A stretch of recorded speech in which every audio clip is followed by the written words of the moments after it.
Oui, merci de me donner la parole. En fait, une intervention très courte et assez sobre pour dire deux choses. C'est que nous nous félicitons bien évidemment de l'accord qui a pu être trouvé entre la ville de Grenoble et la métropole. En effet, cette recapitalisation va permettre d'envisager un avenir pour la société après des mois, voire des années d'incertitude pour les salariés et les locataires. Cette recapitalisation intervient dans un contexte local et national tendu pour les bailleurs sociaux, tant par leurs difficultés à emprunter que par les crises successives et la hausse de l'inflation. Donc effectivement, Grenoble Habitat devait être soutenu pour pouvoir demeurer un outil local au service des pouvoirs publics.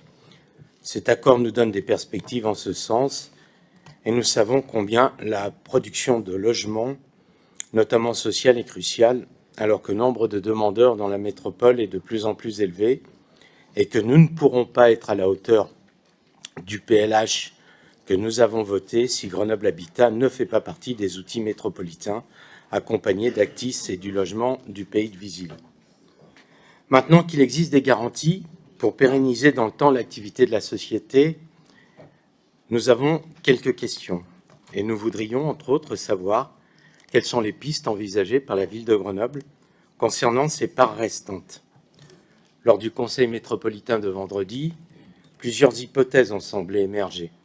La vente à des acteurs privés, dans une certaine mesure, puisque la SEM le permet, à condition que les actionnaires publics restent majoritaires. La vente d'actions à d'autres communes, membres de la métropole, a aussi été évoquée. Une possibilité de discuter avec d'autres intercommunalités pour qu'elles investissent dans l'outil pour leur territoire. Et donc, la question est, quelle est votre position sur ce sujet? Avez-vous entamé des discussions avec d'autres partenaires en ce sens? Et si oui, lesquels? Et je serais très heureux si vous pouviez nous répondre. Merci. Bon, là-dessus, je pense que c'est aujourd'hui qu'on a vraiment une proposition consistante, puisque il y a eu tout un cheminement, il y a eu des évaluations nécessaires afin de pouvoir souscrire à cette augmentation de capital, puisque à une époque il était question d'avance en compte courant d'actionnaires. Donc c'est complètement différent. Et là, je pense qu'on a des perspectives solides et qui changent du coup complètement les perspectives, y compris pour le personnel, pour la direction de l'entreprise, où on passe d'une situation de difficulté, d'incertitude extrêmement périlleuse en fait, à enfin une vision avec une trajectoire, avec un plan moyen terme.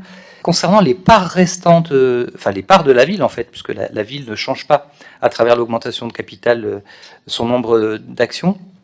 Aujourd'hui, il n'y a pas de discussion, pas de perspective particulière, et donc les choses vont suivre leur cours à ce sujet.